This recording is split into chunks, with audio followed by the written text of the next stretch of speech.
I love wine. Do you love wine, Jeff? I do. He does. This is my friend Jeff Resnick. I've known him for 41 years, since Simon's Rock. Long time. And we're here to talk about wine. This is a little wine episode.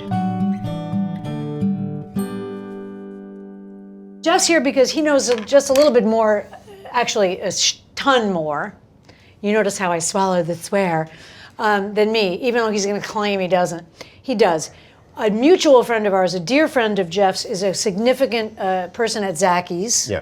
buyer of cellars for people, and he's a very good friend of Jeff's, and Jeff has been on some pretty amazing wine tastings. And so I thought it would be fun to do this together because we're going to try an interesting wine. The wine we're going to try is called Two Wolves. Now, before we talk about who it comes from, we'll just say a few things about the vineyard. It's a very small vineyard in Santa Ynez. It's about a 250-acre vineyard. Very small producer, predominantly run by women, and many women work there, which is unusual. And they produce about, the first year was 45 bottles? Yeah. 30 cases. 30 cases. Small production. And now it's like 90, and only 2 restaurants carry Two Wolves, Atelier Cren in San Francisco, and the other one is her other restaurant. Have you been to Atelier Cren? And it's a small vineyard, and it is run with great passion by Alicia Moore, who is also known as Pink. Now, if I'm honest with you, that's how I heard about it. But my interest in it kind of moved into real curiosity about a small vineyard passionately run by women, essentially, and producing a very small amount of wine for which you have to go on this crazy waiting list. I was on the waiting list for about 3.5 years. So we thought it would be amazing to try this with you guys, and Jeff as my second nose or my second taster. It comes in a beautiful wrapping, which is lovely. It's a 2018, which is a touch young, but they tell you to drink it, I asked. Oh, it's lovely. Oh, goodness. Wow. That's a very beautiful label. 2018 Estate Vineyard, Santa Barbara or Santa Ynez, Cabernet, bottled at the winery.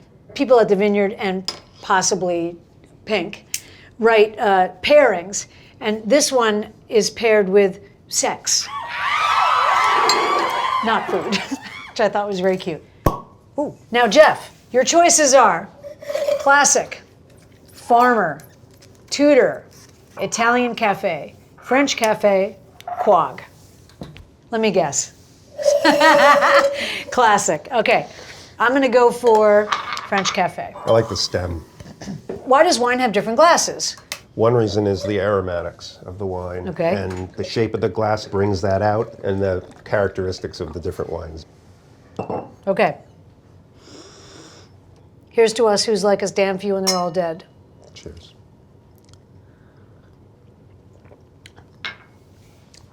Pretty good. Wow. Yeah. Right out of the bottle, too. It's got some tannins. They're pretty well integrated. It's nice. Really nice. That's really, really good. It's so dark, which to me is sometimes an alarm. It could be very fruity, and this is not that at all. 14.5% alcohol, which is not low, so it has warmth. It has a very nice finish. Yeah. The front is a little tight because I think we just opened it. In other words, when you first put it in your mouth, it's a little bit bright, but then it mellows immediately as it goes down your neck. Good job, girl. And she bought the vineyard in 2015 or something? Jeff says the vines have to be at least 20 years old for the wine to be drinkable. So she obviously bought somebody else's vineyard, which is, who cares? I would be very proud of that. Yeah, it's really good. It's really good. So let's see what they say it tastes like. See if we agree. Smells like sunshine after rain. Kind of, actually. Tension, beauty, flowers, and spice, absolutely. Green herbal notes of eucalyptus. I'm not sure about that one for me. I get more cedar. Yeah, I'm not sure about a little bit of eucalyptus in there. Wrapped with camphor. I don't taste the camphor. Sweet vanilla cream wafers. Vanilla. Lemon verbena, blackberry, certainly. Black pepper, certainly. Sweet cherry, certainly. Wild and woody, there's the cedar. Mouth filling in the most delicious way. Long finish, great acid, and velvet. Yeah. I mean, this is a really pretty good showing. If you want this, just sign up to the wait list. It could take a couple years, but it's actually Not actually, it's high quality. Very high quality. It's a beautifully developed American style in the highest form cab. What would you pair this with? A big thing, like a roast. Well, it's spicy. I'd Yes. pair it. It would go fine with pretty much any red meat. Any, you know. Yeah, substantial food. It would go good with like prime rib. Yeah, it's assertive, but it can stand up to that. That's what I mean. It can kind of stand up to something big. And I must say, even though it's somewhat irrelevant to the contents, the label is very beautiful. Makes a difference. So here's the thing. There's wine ratings, okay? When you start buying wine, if you're a dinner partier, or even if you don't care about dinner party tonight and you buy wine, you'll find that there's famous ratings, okay? The most famous rating is RP, Robert Parker, who some people think he's completely wrong, and some people agree with him, okay? So Robert Parker and I happen to have similar taste. Everything he gives 96 to, it's out of 100. I agree with. Some people like James Suckling, who has a very different style, more of a Burgundy guy, whereas Parker is a Claret guy, he's a Bordeaux guy. Is that fair? That's fair. Okay, start there. Try wines that he rated high, and then try wines that James Suckling rated high. And then guess what? There's like 10 other guys that you can follow. It's a 100-point scale, but Yes. you'll rarely see a wine that there's no such thing as an 80. Yeah. They're all in the 90s, and occasionally you'll see an 89. Don't shy away from that 89. Sometimes they can be absolutely Yeah. brilliant. People are like, oh, if it doesn't start with a 9, I'm not going to like it. They can be fantastic. But do you have a name of somebody that we should be following, like besides Suckling and Parker? Janice Robinson. Janice Robinson. There's a broad doing it. That's interesting. There's a few female master sommeliers, which is also Quite a few. really hard to be. And as I've always told you, and Jeff and our friend at Zacky's will agree, those people have trained for years to help you in the restaurant. They don't want to make you feel like an idiot. They're not going to embarrass you, especially a master. No, They want you to have an experience, a fun experience. They'll sometimes go, I'm just going to say this again, when you have the wine list up, they'll say something like this or something like this, and they're pointing at a price range. And you say something more like this, and then they'll take the book and go and show you stuff. What I would do is find one wine that you really like so that you can say to the sommelier, I like this. And they'll choose something for you. But I don't want that. I want you to pick something for me that's in that style. I'm telling you, you'll have the best experiences. they love it when you trust them to They love make a it when smart decision. you don't know how many years they've trained to be in that restaurant. Even a small restaurant with a wine guy. The guy's dying to help you. One of the many interesting things about this rock star is that she loved Chateauneuf de Pape, an area overseen by the Nine Popes Castle, which incidentally, myself, Regina, and Lynn visited on our 2013 SOF, South of France, trip, which was hilarious. Jeff's like, what trip was that?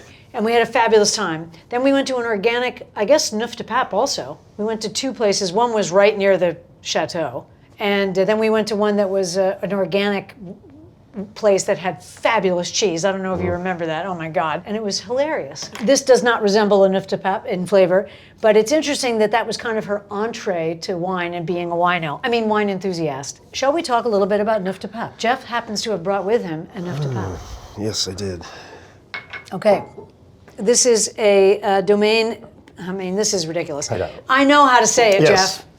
This is a Domaine Pegau 2003 Chateauneuf de Pape. This is like an unbelievable generosity. I'm not kidding, Jeff. You could say world class next to a young future world class. Actually, pretty close. Not very different in style. They are. Very different. Different but grapes. there's something special about this. It's going to be interesting to try sort of old world wine from a region that inspired the creator of Two Wolves. Interesting, I think. And we're going to take out some other bottles that Jeff brought that he's taking home with him. And just talk quickly about wine, because you guys have responded very strongly to the wine episodes. Demystifying wine a little bit for demystifying, I don't know, if you like it. Well, I always tell you guys, if you like it, you like it. If you don't like it, you don't like it. It doesn't matter if it's fancy. It doesn't matter who made it. If you don't like it, it's not good. If you like it, it's great. Daddy took me to a restaurant, Daddy. I actually called him that, though. took me to a restaurant in Paris called the Tour d'Argent, which means the Tower of Money, essentially, but it means the Silver Tower, which we saw recently on the greatest show besides all the other shows we tell you, called Extraordinary Places to Eat. It's incredible. It's hosted by Fred Sirieix, and he goes with famous chefs to secret restaurants in famous cities, Paris, Lisbon, etc. Now they'll take you to a really famous one and two that nobody's ever heard of. Okay, so we're changing wines. Now, the verdict on this is that it's actually superb. Yeah. We're going to totally change directions and go to another part of the world and another grape. Grenache. Grenache. You may have heard that word before. Jeff, would you pour us, please? Sure. This is the wine that inspired Alicia Moore, Pink, to become a winery owner. So in honor of Pink, the wine that inspired her. Look at me or it's bad luck. There you go. Cheers.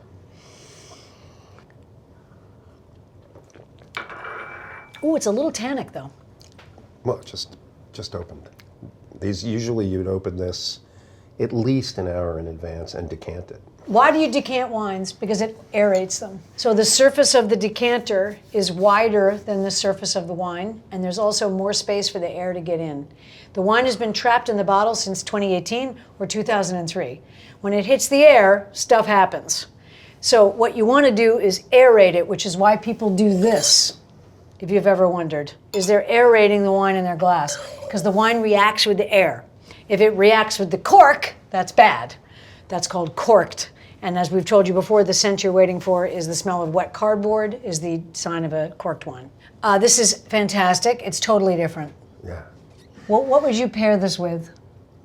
For me, I'd go with the lamb dish. I would go with a cheese plate, cheese and Yes. charcuterie. I would go with cheese Gnocchi. plate. Gnocchi is not a bad idea. Yeah. How old should wine be? Okay, so I'm going to this is the end of the wine segment. I'm just going to tell you that anything pre-1970, you're rolling the dice, okay? You're spending a lot of money and you're rolling dice. It could be world class. Even 70 to 75 is a dice roll at this point. Even the 82s, some It's of a them are dice roll, starting to... okay? What happens is they just start to react with the corks, they start to receive air, they go bad, okay? The wine from the Titanic, everybody wants to know, what does it taste like? It's undrinkable, just if you want to know. If you're new to wine, don't waste money on stuff pre-1990. 95, really. If you're risking $200, $300, don't buy something. 2000 is a great year. Jeff and I are remembering a party we had, a catered party, big seated dinner, where I brought 3 or 4 cases of my dad's wine, which is now, you can't buy it. No. I mean, unless you're like an oligarch or something. And the caterers had, without my knowledge, opened all of the wine in advance. And we drank probably a case and a half. And the rest? And the rest was opened. So as we leave, I just want to tell you, these are some beauties that Jeff brought me. This is a Gruaud-Larose 98. I mean, insane. This is my bag. He brought a beautiful Chambolle-Musigny, which is a Burgundy. Pinot Cab, okay? This is a Leroy Bourgogne, which is a white Burgundy, made by a broad, the Queen of Burgundy. The Queen. This is a serious wine. I might keep this one. Yes. This is Decem. I don't really know what to say about Decem. It's a Sauternes. It's for after dinner. You want to pair a wine with lots of sex? That's the one. That's the one. What's this? What do we have here? Mercury. Oh, I have never had this. I don't know what that is. You'll love it. And then we have the beautiful Two Wolves Cab, American Cab, and the 2003 Neuf de Pape. Again, thank you, Jeff. I'll just be taking the Decem upstairs. Wine time with Jeff Resnick, my friend.